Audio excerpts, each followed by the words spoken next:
4-5 दिन अभी मुख्यमंत्री हेलीकॉप्टर में आएंगे, वहां पर ताम झाम बढ़िया देखेंगे। वो तो प्राकृतिक रूप से सौंदर्यकरण है उसका, तो उसे आप क्या सजा रहे हो? आपने क्या किया आज तक दोनों ही सरकारों ने?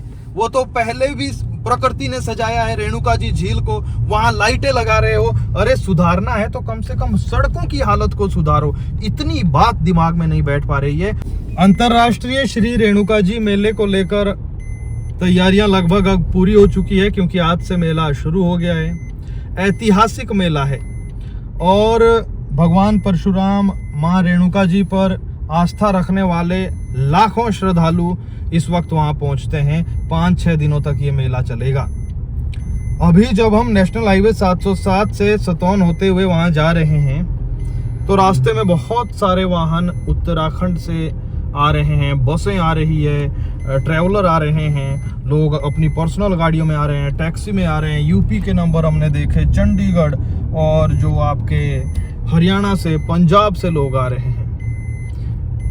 NH 707 पर अभी मैं जा रहा हूं तो चारधाम यात्रा की याद आ रही है। जब हम ऋषिकेश से ऊपर जाते हैं, श्रीनगर या रुद्रप्रयाग, एक ऐसा अनुभव अभी हो रहा है जैसे यात्रा चली है, चारधाम की यात्रा। एक हिसाब से ये जो रेणुका जी मेला है ये भी बहुत ऐतिहासिक, अगर आप देखेंगे ये तो ना जाने क्यों प्रचार प्रसार भी कम होता है। नेशनल मीडिया में तो आपने देखा ही नहीं होगा कभी विज्ञापन रेणुका जी मेले को लेकर, जैसे चारधाम यात्रा के दौरान होता है। तो कायदे से होना तो ये चाहिए था कि ये मेला एक ऐतिहासिक और बहुत बड़ी यात्रा के रूप में इसका प्रचार प्रसार हो, लोगों को रोजगार मिलेगा, सड़क अच्छी हो। सतौन से आगे अगर आप बहुत बेहतरीन सड़क देंगे तो लोग होटल वहां खोलेंगे, घूमने लोग जाएंगे और जो है दुकानें खोलेंगे रास्ते में। अभी तो सिर्फ यात्रा के दौरान है 5-6 दिन तक, 5-6 दिन तक धूल मिट्टी इतनी है कि रास्ते में कोई रुकेगा ही नहीं। तो दिक्कत ये आती है जब सरकार कहती है कि हमारे पास आमदनी का कोई साधन नहीं है। आपने देखा होगा अक्सर कहते हैं नेता, बावजूद जो है नए साधन नहीं निकाल पा रही है सरकार। कहने का मतलब ये है आमदनी के नए संसाधन नहीं निकाल पा रही है।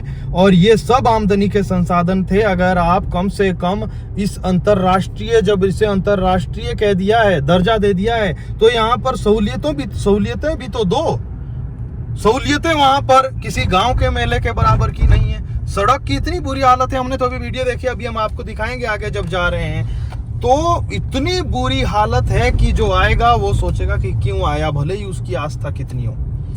तो ये सबसे महत्वपूर्ण है, क्योंकि आज की तारीख में कुल्लू, मनाली, शिमला, मसूरी, ये जो बड़े बड़े हिल स्टेशन है फेमस, जिन्हें हम कहते हैं प्रसिद्ध पर्यटन स्थल है, इनके अलावा भी हिमाचल और उत्तराखंड को नए पर्यटन स्थल उभारने की जरूरत है, ताकि भीड़ उस समय जब अंधाधुंध भीड़ हो जाती है नए साल पर, क्रिसमस पर, तो वो भी कम होगी, नए पर्यटन स्थल भी उभरेंगे और वहां लोगों को रोजगार भी मिलेगा। सिर्फ इतना सा उदाहरण दे रहा हूं। सतौन से आगे इतनी अच्छी अच्छी लोकेशन है रेणुका जी तक, लेकिन रास्ते में कोई रुकने को राजी नहीं है, क्योंकि सड़क की बहुत बुरी हालत है। जो एक बार आ गया, बहुत मजबूरी से आ गया, उसकी इतनी आस्था है। लेकिन सड़क कम से कम पक्की सड़क हो तो लोग वहां पर अपना व्यवसाय शुरू करेंगे, और यही सबसे बड़ा कदम होगा। ना कि ये कि हर साल यही हालात है। अंतरराष्ट्रीय रेणुका मेले की इतनी बदतर हालत कर दी है इन लोगों ने कि कोई करने को राजी नहीं। 4-5 दिन अभी मुख्यमंत्री हेलीकॉप्टर में आएंगे, वहां पर ताम झाम बढ़िया देखेंगे। वो तो प्राकृतिक रूप से सौंदर्यकरण है उसका, तो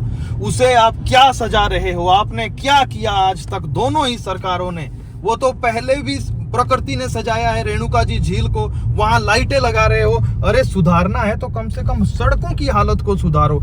इतनी बात दिमाग में नहीं बैठ पा रही है, और इसका बहुत बड़ा कारण यह है कि दिमाग में नहीं बैठ पा रही है कि इन दोनों ही पार्टियों ने घर घर में नेता पैदा कर दिए हैं। तो सवाल यह है कि बोलने वाला कोई है नहीं। टेंशन राजनेताओं से ज्यादा उनके जीतने की कार्यकर्ताओं ने ले ली है, लोगों ने ले ली है, जनता ने ले ली, आपस में लड़ रहे हैं। लेकिन ऐसे मुद्दों पर कोई नहीं बोल रहा है। भाई साहब, वो भी नाम है। कहाँ से आए? ये साल वाला से। तो सड़क की कैसी हालत दिखी आगे? कैसी है सड़क? बस ऐसी है। आपका चतर सिंह। तो ये बताइए, रेणुका जी सड़क की इतनी हालत है बुरी, कब से ऐसा है ये तो जी मैं 65 साल का हो गया हूँ। हाँ। ऐसे ही बुरा हाल है, हाल बुरे है, धूल और खड्डे पड़े हैं। आपका गांव कहाँ है? कांटी में। तो तकरीबन 20 से 25 किलोमीटर आगे हम सतौन से होते हुए रेणुका जी के लिए निकले हैं। आधे रास्ते में पता चला कि इस सड़क को वन वे किया गया है और जो लोग जा रहे हैं उन्हें गिरी नदी से होते हुए गिरी नदी के बीचों बीच वैकल्पिक रास्ता तैयार किया गया है। मेरे पीछे आप देख सकते हैं, ये कोई वैकल्पिक रास्ते से भी बहुत ख़तरनाक रास्ता है। जो छोटी गाड़ियां हैं, पानी का बहाव वहाँ बहुत तेज़ है, फंसने की बहुत आशंका है। दूसरा, आपने देखा होगा जहाँ पर खनन होता है क्रेशर वाले इलाकों में, ट्रैक्टरों तक को पानी के बीचों बीच से, नदी के बीचों बीच से गुजरने नहीं दिया जाता है। कानूनी अपराध है, एनजीटी के दायरे में आता है, नियमों के खिलाफ आता है, ताकि नदी में जो जीव रह रहे हैं, मछलियां रह रही है या बाकी जो पानी में रहने वाले जीव रह रहे हैं, उनको कुछ दिक्कतें ना आए। लेकिन यहाँ पर आपको इसी रास्ते से होकर आना पड़ेगा। जाने के लिए ऊपर से जो है वन वे किया गया है। अभी आगे चलेंगे, रास्ते में हमने देखा कि पूरी कच्ची सड़क है। कहीं कहीं पर हमें पानी के टैंकर नज़र आए जो सड़क को गीला कर रहे हैं। बाकी ज़्यादातर जगह पर धूल मिट्टी से बुरी हालात है। ये आप देख रहे हैं, इधर से वैकल्पिक रास्ता बनाया गया है ताकि ऊपर ट्रैफिक की दिक्कत ना हो। और ये पानी का बहाव बहुत तेज़ है, कुछ लोग पैदल आ रहे हैं। यहीं स्नान करके वापस तो नहीं लौट जाओगे भाई? नहीं। कहाँ से आए? हम तो बहुत दूर के। आ जाओ। कहाँ से आए आप लोग? यूपी में कहाँ से? सहारनपुर। तो पहली बार आए कि इससे पहले भी? पहली बार ही आए। कैसा लगा रास्ता? रास्ता तो जी बहुत कठिन है। किसने बताया आपको यहाँ के बारे में कि यहाँ मेला लगता है? अजी बस घूमने आए कि कुछ काम धाम कर रहे हैं वहाँ? अजी घूमना है जी। अच्छा, भाई काम करता जी, भाई ने बुलाया जी। हाँ।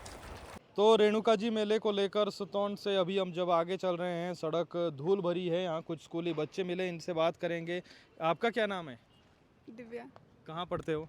मैं कॉलेज, डिग्री कॉलेज पांटा। अच्छा, पोंटा जाते हो, फिर पोंटा से इधर आते हो। तो आप जो है बस जाती है स्कूल के लिए यहाँ से कि पैदल ही जाते हो? बस जाती है।